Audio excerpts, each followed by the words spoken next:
नमस्कार, मैं हूं आनंद विजय सिंह और बिग न्यूज इंडिया में आज बात रामधारी सिंह दिनकर के रश्मि रथी की, कृष्ण की चेतावनी की। 1952 में रश्मि रथी का प्रकाशन हुआ था।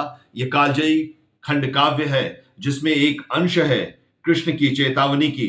भगवान श्री कृष्ण कौरव की सभा में जाते हैं शांति का प्रस्ताव लेकर, और उस प्रस्ताव के बाद क्या दुर्योधन की प्रतिक्रिया होती है उसको बड़े ही बेहतरीन ढंग से प्रस्तुत किया है राष्ट्र कवि रामधारी सिंह दिनकर ने। सुनिए।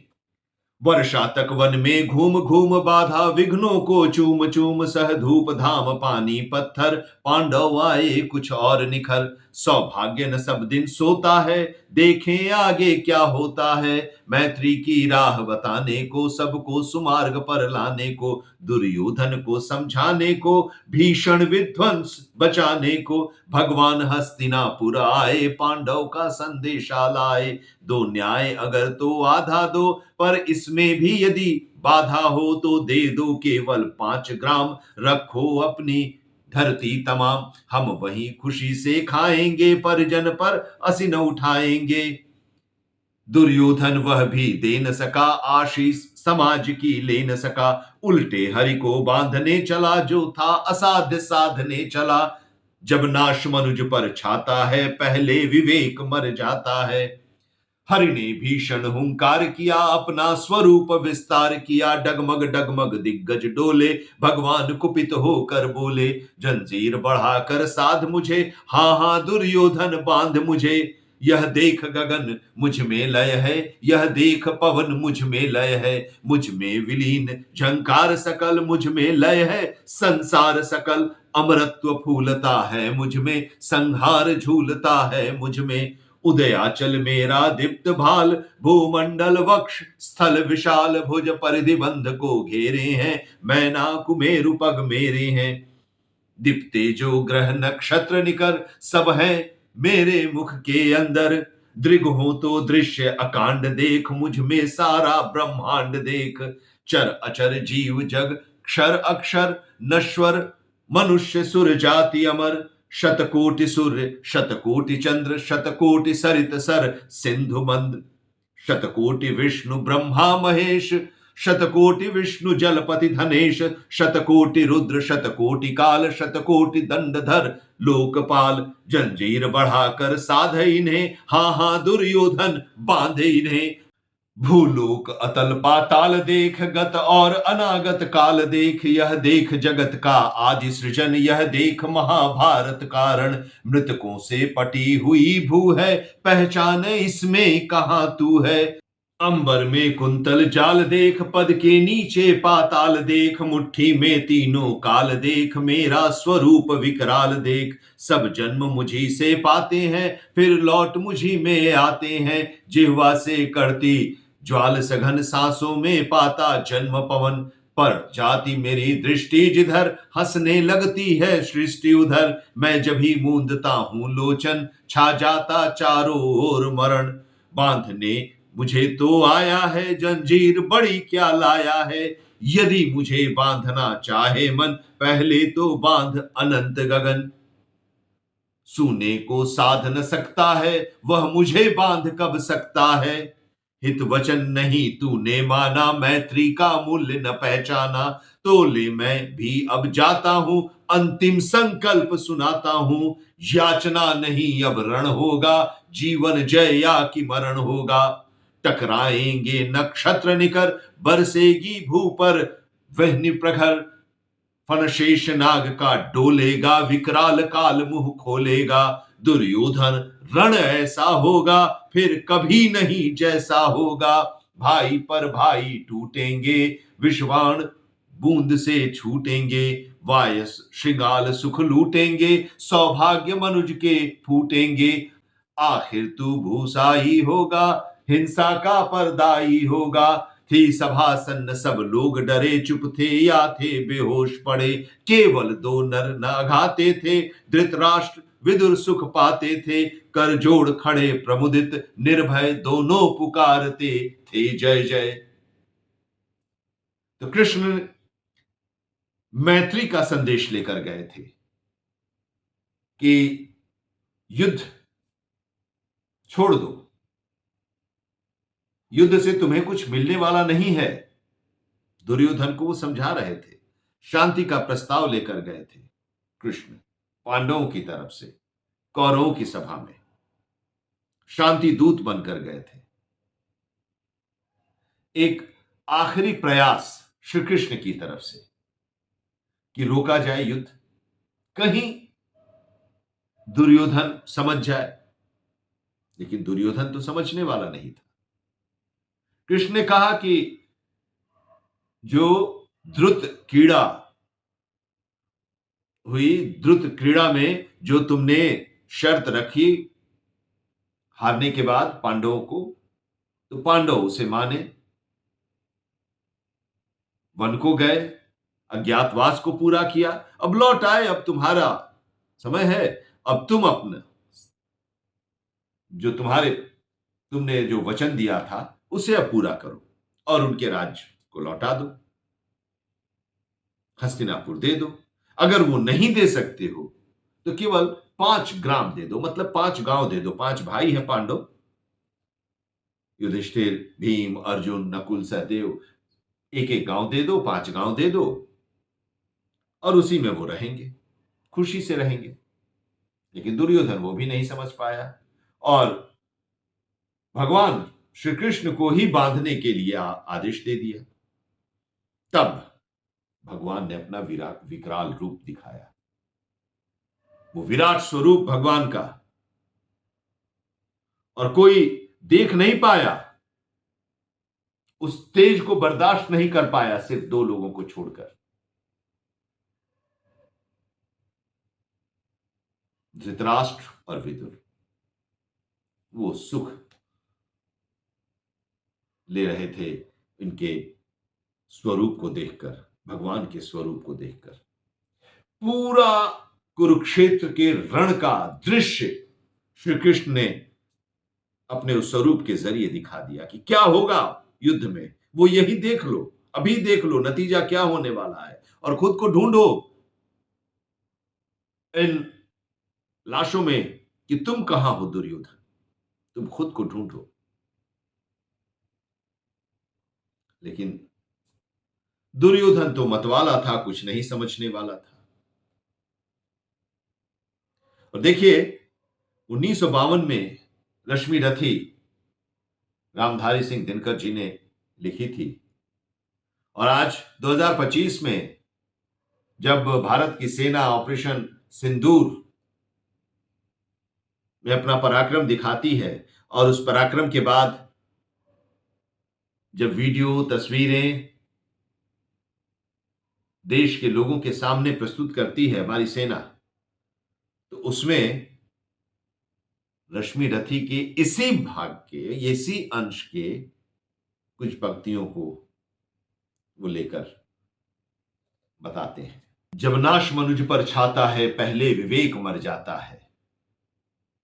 और वही याचना नहीं अब रण होगा, जीवन जय या कि मरण होगा। और याचना नहीं अब रण होगा, जीवन जय या कि मरण होगा, या फिर वो पंक्ति कि जब नाश मनुज पर छाता है, पहले विवेक मर जाता है। तो कृष्ण दुर्योधन को समझाने गए थे और दुर्योधन की मति मारी गई थी, कृष्ण को ही बंधक बनाने के लिए आदेश दिया था। तो कृष्ण ने अपना विकराल रूप दिखाया। वही बार बार चेतावनी देने के बाद भी पाकिस्तान नहीं संभल रहा था, आतंकवादियों के द्वारा घुसपैठ करा रहा था भारत में। पहलगाम की घटना हुई, उसके बाद भारत ने कहा कि कल्पना से भी कड़ी सजा हम देंगे, और उसके बाद उसके 9 आतंकी ठिकानों को ध्वस्त किया गया भारतीय सेना के द्वारा।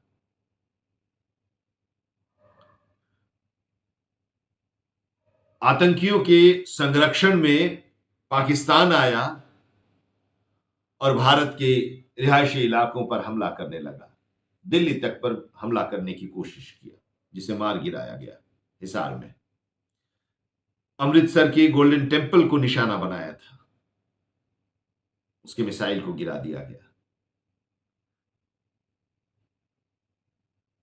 तब भारत ने कहा बहुत हो गया।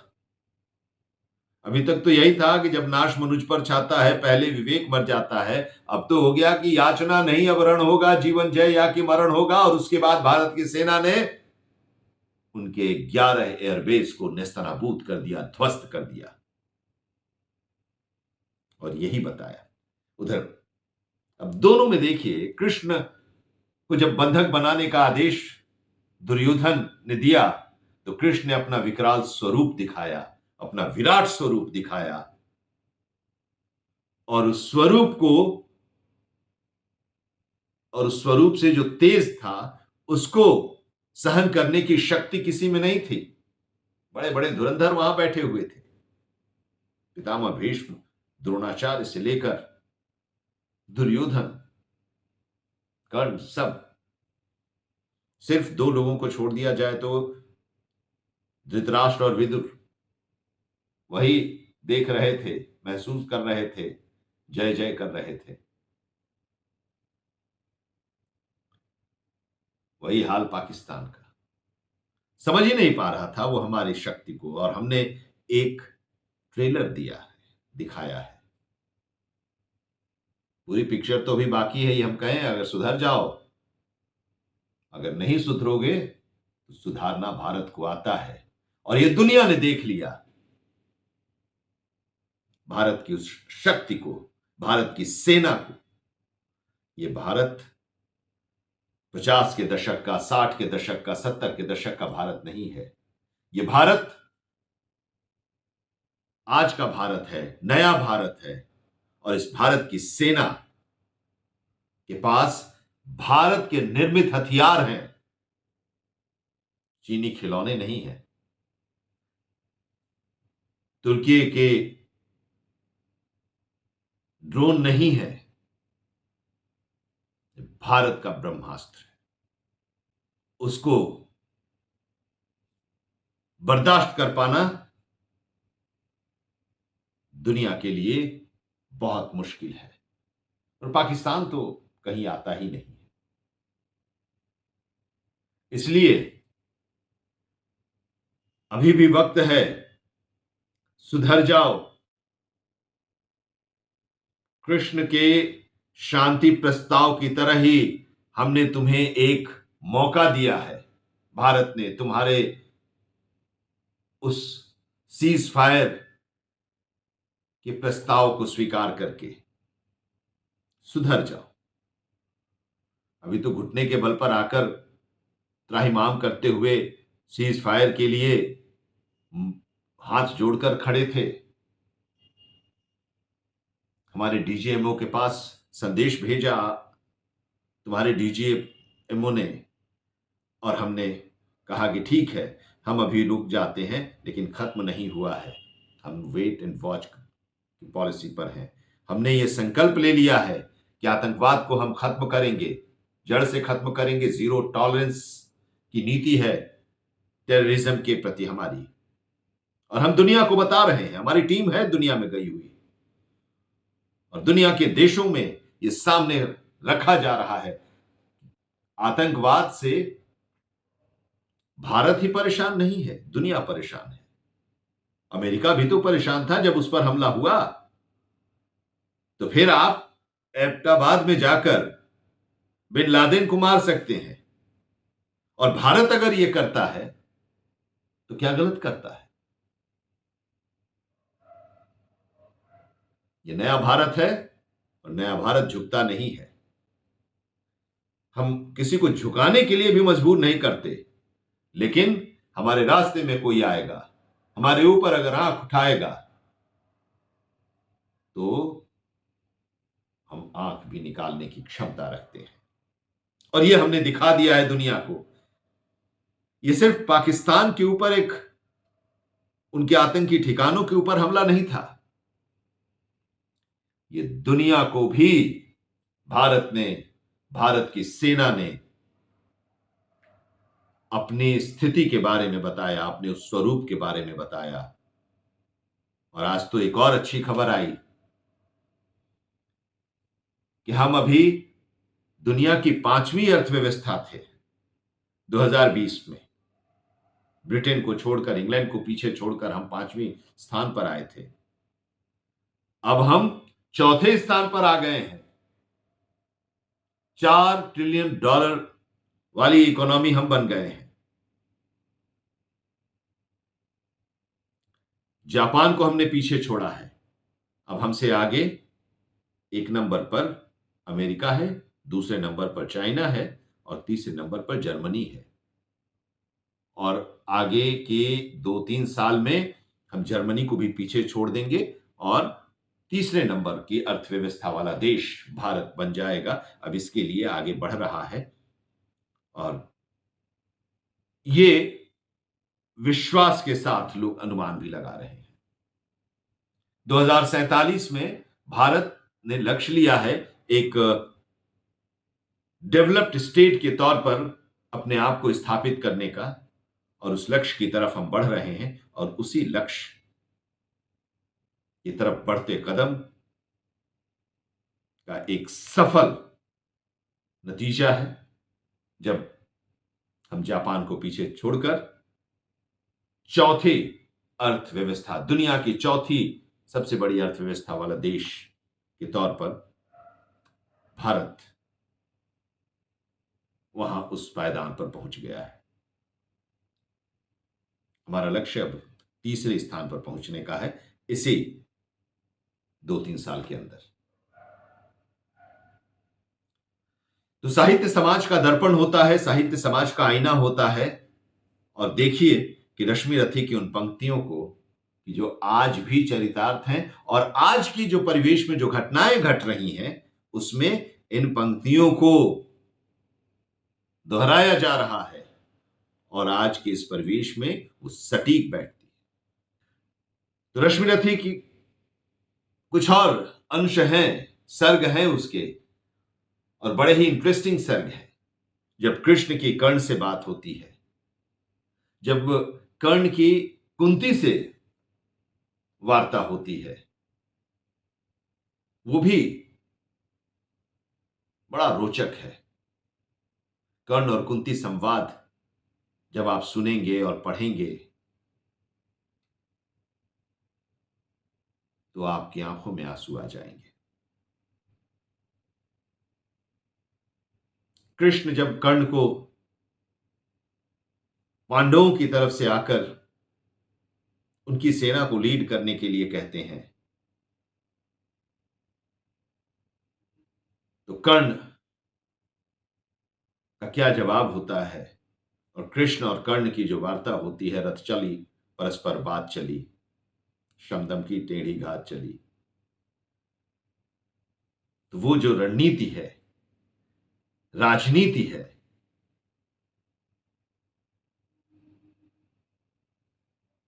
उसको भी आप आज के दौर से कोरिलेट करेंगे तो बड़ा रोचक आपको नजर आएगा और वो आज भी प्रासंगिक, आज के दौर में भी प्रासंगिक दिखाई देगा। उसकी भी चर्चा हम किसी दिन करेंगे। और आज बस इतना ही। जय हिंद, नमस्कार।